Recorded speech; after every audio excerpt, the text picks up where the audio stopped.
हिंद आज के इस वीडियो में हम पढ़ेंगे इक्वेटर जो भूमध्य रेखा है वो कौन कौन से देशों से होकर गुजरती है, कौन से महाद्वीप से होकर गुजरती है, कौन से महासागर से होकर गुजरती है।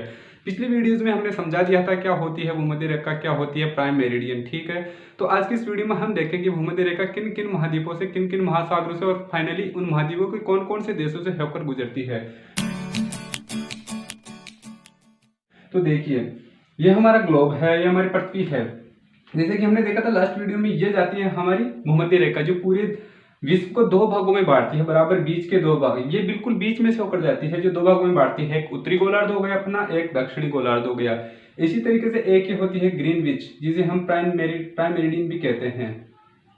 ये भी पृथ्वी को दो भागों में बांट देती है। एक होता है पूर्वी गोलार्ध और एक होता है पश्चिमी गोलार्ध। भूमध्य रेखा बांटती है उत्तरी गोलार्ध में, ये बांटती है पूर्वी गोलार्ध में, जबकि इधर बांटता है दक्षिणी गोलार्ध में भूमध्य रेखा, और ये इधर पश्चिमी गोलार्ध में बांटती है। ये तो होती दोनों रेखाएं जो कि पृथ्वी को समान समान भागों में बांटती है। ठीक है, अब देखते हैं, हम इसके बारे में पढ़ेंगे भूमध्य रेखा के आज के इस वीडियो में। भूमध्य रेखा कौन कौन से महाद्वीप से होकर जाती है, कौन से महासागर से होकर जाती है, और फाइनली उन महाद्वीप के कौन कौन से देशों से होकर गुजरती है। ठीक है, तो चलिए हम देखते हैं, इधर से शुरू करते हैं। भूमध्य रेखा इधर से जाती है। ठीक है, ये अपनी काल्पनिक रेखा है। ओके, तो देखिए भूमध्य रेखा सबसे पहले किधर से आएगी, ये अपना जो ये खाली स्थान है ये अपने महासागर है। ठीक है, तो ये वाला जो खाली स्थान देख रहे हो आपको, ये है अपना प्रशांत महासागर। कौन सा? प्रशांत महासागर। प्रशांत महासागर है। अब ये इधर वाला भी इधर से आएगा। ठीक है, देखिए आप, ये अपना साउथ अमेरिका, दक्षिण अमेरिका महाद्वीप है। इसके ऊपर है उत्तरी अमेरिका। हमने आपको केवल वही महाद्वीप बताए हैं जहां से होकर भूमध्य रेखा गुजरती है। हमने पूरे विश्व को नहीं दिखाया, इसमें वही स्थान दिखाए हैं जहां से होकर भूमध्य रेखा गुजर रही है। ठीक है, तो ये अपना कौन सा है? South America. साउथ अमेरिका से हमारी भूमध्य रेखा गुजरेगी, बाद में जाएगी ये साउथ अमेरिका के बाद में कहाँ जाएगी है? फिर जाएगी ये इस महासागर में। इस महासागर का क्या नाम है? अटलांटिक महासागर। क्या है? अटलांटिक महासागर। अटलांटिक महासागर के बाद में ये जाएगी अफ्रीका महाद्वीप में। लेकिन अफ्रीका महाद्वीप से पहले ये यहाँ पर एक ओरिजिन पॉइंट होता है। जैसे ये ग्रीनविच रेखा आ रही है, इधर से भूमध्य रेखा जा रही है, तो ये दोनों एक दूसरे को यहाँ मिलती है। इसका मतलब कि पृथ्वी का केंद्र ये होगा। तो ये कहाँ पर है? अगर हम ग्लोब में या किसी नक्शे पर देखें तो ये होगा गिनिया की खाड़ी। कहाँ पर? गिनिया की खाड़ी। ये कौन सी है यहाँ पर? गिनिया बे। तो अगर आपको किसी भी एग्जाम में पूछ लिया जाए कि पृथ्वी का केंद्र कौन से स्थान पर है, तो वह है गल्फ ऑफ गिनिया, गिनिया की खाड़ी। गिनिया एक देश है अफ्रीका महाद्वीप में। ठीक है, तो ये दोनों कहाँ मिलती है आकर? ये वाली गिनिया की खाड़ी में। गिनिया की खाड़ी के बाद ये जाती है भूमध्य रेखा अफ्रीका महाद्वीप में। ये अपना अफ्रीका महाद्वीप है पूरा। ठीक है, अफ्रीका महाद्वीप के यहाँ पर भी कुछ देश होंगे जिनमें से होकर ये गुजरती है। ठीक है, उसके बाद में ये जाती है अफ्रीका महाद्वीप के बाद में जाती है एशिया की ओर। एशिया से पहले अब इधर कौन सा? मान लीजिए एशिया अपना, एशिया के इधर कौन सा? अफ्रीका और एशिया के बीच में इधर कौन सा महासागर है? हिंद महासागर। उसके बाद में कौन सा महासागर में जाएगी? हिंद महासागर। अफ्रीका बाद में ये कहाँ जाएगी? हिंद महासागर में जाएगी। अब हिंद महासागर बाद में ये एशिया महाद्वीप में जाती है, लेकिन पूरे एशिया महाद्वीप की ये केवल दक्षिणी भाग में से होकर नहीं गुजरती है। ठीक है, अब वो कौन कौन से देश है वो हम पढ़ेंगे। एशिया तो बहुत बड़ा देश है, उसको हमने यहाँ पर शो नहीं किया, वो केवल कुछ ही देशों से गुजरती है, वो हम आपको बताएंगे। एक यहाँ पर देश आता है फाइनली जहाँ भूमध्य रेखा फाइनली जाती है, वो आता है यहाँ पर एक किरीबाती देश। किरीबाती देश ना तो ये एशिया का है ना ऑस्ट्रेलिया का, ये ओशिनिया में आता है। ओशिनिया, हालांकि ओशिनिया एशिया प्लस ऑस्ट्रेलिया इन दोनों को मिलाकर इधर वाले जो हिस्से होते हैं, इधर वाले देश हैं जैसे कि फिजी, किरीबाती, तुवालू, वनातू, ये सब देश ओशिनिया के अंडर आते हैं। इनको हम कभी बाद में पढ़ेंगे। तो किरीबाती। अब देखते हैं कौन कौन से देश। पहले तो हम देख लेते हैं इनका सीक्वेंस। देखिए महाद्वीप कौन कौन से है, भूमध्य रेखा कौन कौन से महाद्वीप से होकर गुजरती है वो हम देखते हैं। पहला प्रशांत महासागर। प्रशांत महासागर बाद में कहाँ जाएगी है? प्रशांत महासागर। प्रशांत महासागर में ये जाएगी इस महाद्वीप में। हम महासागर देख रहे हैं, प्रशांत महासागर, अटलांटिक महासागर, अटलांटिक महासागर बाद में हिंद महासागर, हिंद महासागर। ठीक है, जो किरीबाती है ये किरीबाती किस में है? प्रशांत महासागर में ही है। ठीक है, तो कितने महासागर से होकर गुजरती है भूमध्य रेखा? 3 से। कौन कौन से? प्रशांत महासागर, अटलांटिक महासागर और हिंद महासागर। ये तो थे अपने ओशन। महासागर जिनमें से होकर गुजरती है। तो टोटल ओशन कितने हो गए? 3, जिनमें से होकर भूमध्य रेखा गुजरती है। प्रशांत महासागर, अटलांटिक महासागर और हिंद महासागर। ठीक है, अब देखते हैं कौन कौन से महाद्वीप में से होकर गुजरती है भूमध्य रेखा। महाद्वीप, कॉन्टिनेंट। तो कॉन्टिनेंट कौन कौन से हैं? देखिए, कॉन्टिनेंट एक है दक्षिण अमेरिका, जिसे हम लैटिन अमेरिका बोलते हैं। उसके बाद में अफ्रीका में जाती है, अफ्रीका बाद में एशिया में, एशिया बाद में ओशिनिया में। हम यहाँ पर ओशिनिया को इंक्लूड नहीं करेंगे क्योंकि वो एक महाद्वीप नहीं है। ठीक है, तो यहाँ पर कितने महाद्वीपों से होकर गुजरेगी? ये 3 से। कौन कौन से? एक है दक्षिण अमेरिका, साउथ अमेरिका लिख देता हूं मैं इसे। साउथ अमेरिका बाद में महासागर में आएगी, इधर डिनोट कर दिया हमने इसको। फिर अफ्रीका में आएगी, अफ्रीका महाद्वीप में, अफ्रीका महाद्वीप के बाद में एशिया महाद्वीप में जाएगी, एशिया। ठीक है, तो इस तरीके से भूमध्य रेखा कितने महाद्वीपों में से होकर गुजरती है? 3, दक्षिण अमेरिका, अफ्रीका और एशिया महाद्वीप। देखते हैं कौन कौन से देशों से होकर भूमध्य रेखा गुजरती है दक्षिण अमेरिका में।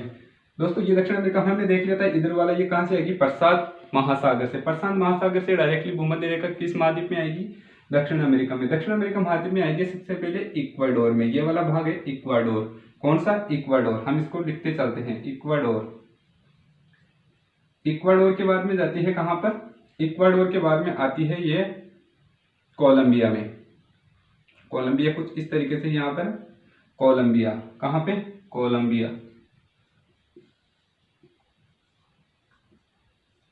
कोलंबिया बाद में ये आता है ब्राजील में। ब्राजील बाद में ये चली जाती है किस ओर? अटलांटिक महासागर से अफ्रीका की ओर। तो टोटल कितने देश है दक्षिण अमेरिका में? 3, इक्वाडोर, कोलंबिया, ब्राजील। तो दक्षिण अमेरिका में कितने देश आपसे पूछे जाए कितने देशों से होकर भूमध्य रेखा गुजरती है, तो कितने हैं? 3, इक्वाडोर, कोलंबिया एंड ब्राजील। आप इस तरीके से याद रख सकते हैं। जैसे ये मैं इस तरीके से खड़ा हो गया तो मेरा जो राइट हैंड है उस तरफ से मेरा दक्षिण अमेरिका है, इस तरफ से भूमध्य रेखा आ रही है।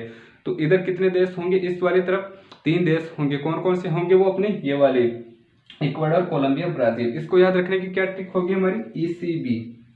ईसीबी जो होता है इंग्लैंड क्रिकेट बोर्ड, वहीं से हम याद रखेंगे इसको। ई मतलब इक्वाडोर, सी मतलब कोलंबिया एंड बी मतलब ब्राजील। तो ये थे दक्षिण अमेरिका के देश जिनमें से होकर भूमध्य रेखा गुजरती है। और एक और बात, जो भूमध्य रेखा ब्राजील से होकर गुजरती है और अटलांटिक महासागर में प्रवेश करती है, तो ये जो अमेजोन नदी का डेल्टा है उसमें से होकर गुजरती है। तो ये भी आपको याद। बाद में ये जस्ट एंटर करेगी अफ्रीका महाद्वीप में। अफ्रीका महाद्वीप में 7 देश हैं जिनसे होकर भूमध्य रेखा गुजरती है। ऐसे तो अफ्रीका महाद्वीप बहुत बड़ा है, ये सेकंड लार्जेस्ट कॉन्टिनेंट है दुनिया का, दूसरा सबसे बड़ा महाद्वीप है। यहाँ पर बहुत ज्यादा देश है। हम केवल ये 7 देशों से होकर गुजरती है भूमध्य रेखा, उनके बारे में हम पढ़ेंगे यहाँ पर।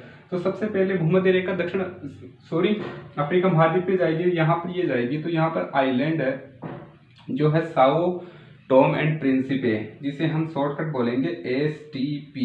ये एक तरीके का देश है, ये छोटा सा देश है, हालांकि एक आइलैंड है, ये छोटा देश है। Sao and Tom and Principe, क्या नाम है इसका? Sao Tom and Principe island देश है। उसके बाद में ये स्थल में प्रवेश करेगी अफ्रीका के। स्थल में प्रवेश करने के बाद जस्ट यहाँ पर देश आएगा, उसमें ये प्रवेश करेगी, उसका नाम है गेबोन। कौन सा देश होगा वो? गेबोन। ये भी छोटा देश है। गेबोन बाद में ये कौन से देश में जाएगी? कोंगो। कौन से देश में जाएगी? कोंगो। कोंगो। कोंगो बाद Congo, democratic Republic of Congo. Democratic Republic of Congo, DRC भी। ठीक है, ये भी कोंगो ही है, ये भी कोंगो था। ये शॉर्ट वाला कोंगो था, ये बड़ा वाला कोंगो है। और ये हालांकि सेकंड लार्जेस्ट कंट्री भी है अफ्रीका महाद्वीप का। ठीक है, DRC, democratic Republic of Congo. इसके बाद में जाएगी ये साइलेंसर वाले देश में। देखा है 3 इडियट में जो साइलेंसर है वो होता है उगांडा से। उसके बाद तो यहाँ पर आएगी ये युगांडा। युगांडा। युगांडा बाद में जाएगी ये केन्या, सुना होगा केन्या भी। केन्या बाद में जाती है ये सोमालिया। सोमालिया जाने के बाद, इसको पार करने के बाद ये जाती है हिंद महासागर। Sao Tomé and Principe, गेबोन, Congo, DRC, Uganda, Kenya and Somalia. ठीक है, इस तरीके से आपको यहाँ पर एक चीज याद रखनी होगी। जो युगांडा है, युगांडा ये भूमध्य रेखा जितने भी देश है भूमध्य रेखा में। हालांकि भूमध्य रेखा है जो 13 देशों से होकर गुजरती है, उन 13 देशों में ये एकमात्र देश है जो लैंड लॉक्ड है। इसका मतलब कि इसके किसी भी और कोई समुद्री रेखा या सीमाएं नहीं है, ठीक है। बाकी सभी 12 देश है जो भूमध्य रेखा के अंडर में आते हैं, उन सभी से कहीं ना कहीं समुद्री सीमा थोड़ी बहुत शेयर होती है, ठीक है। तो युगांडा ऐसा देश है जिसकी कोई सीमा नहीं है समुद्र के साथ और ये भूमध्य रेखा में आता है, ठीक है। तो फ्रेंड्स अब देखते हैं एशिया महाद्वीप में भूमध्य रेखा कौन कौन से देशों से होकर गुजरती है। हमने देख लिया दक्षिण अमेरिका एंड अफ्रीका में से कौन कौन से देशों से होकर गुजरती है। इसके बाद में हिंद महासागर में आएगी, ये अपना मान लीजिए एशिया है जो मैंने सर्कल कर रखा है। एशिया महाद्वीप में केवल 2 देशों से होकर भूमध्य रेखा गुजरती है। कौन कौन से? पहला है मोलडीव्स। कौन सा यहाँ पर आएगा? अपना मोलडीव्स, मालदीव। और एक है इंडोनेशिया जो कई आइलैंड कई आर्किपेलागो से मिलकर एक देश है, इंडोनेशिया। उसके बाद में अपना यहां पर आता है किरिबाती,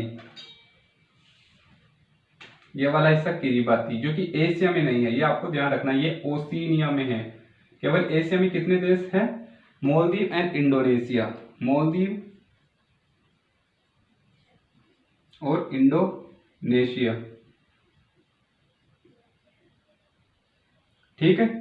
कितने देश है एशिया महाद्वीप में जो भूमध्य रेखा के अंडर में आते हैं? मालदीव और इंडोनेशिया। बाकी किरिबाती अपना ओशिनिया में आता है, ओशिनिया में, ठीक है, ओशिनिया में आएगा। अब एक बात देख लीजिए आप, मालदीव ये सबसे छोटा देश है जिससे होकर भूमध्य रेखा गुजरती है। जितने भी 13 देश हैं उनमें सबसे छोटा यही देश है जिनसे होकर भूमध्य रेखा गुजरती है। तो आपको ये ध्यान रखना है कौन सा देश सबसे छोटा है भूमध्य रेखा के अंडर में, तो वह है मालदीव। और सबसे बड़ा देश ये भी पता होना चाहिए हमें, तो सबसे बड़ा देश होगा अपना ब्राजील जो कि साउथ अमेरिका में है, ठीक है। तो सबसे बड़ा कौन सा है? ब्राजील। सबसे छोटा कौन सा है? मालदीव। इंडोनेशिया, इसकी एक और फैक्ट है इंडोनेशिया आपको मैं बता दूं, आपको ये कई आर्किपेलागो से मिलकर बना होता है। आर्किपेलागो मतलब बहुत सारे आइलैंड्स, एक आइलैंड नहीं, वहां पर 100-200 आइलैंड्स हो गए, उन सभी को मिलाकर हम आर्किपेलागो बोलते हैं और उसी से मिलकर बना है इंडोनेशिया।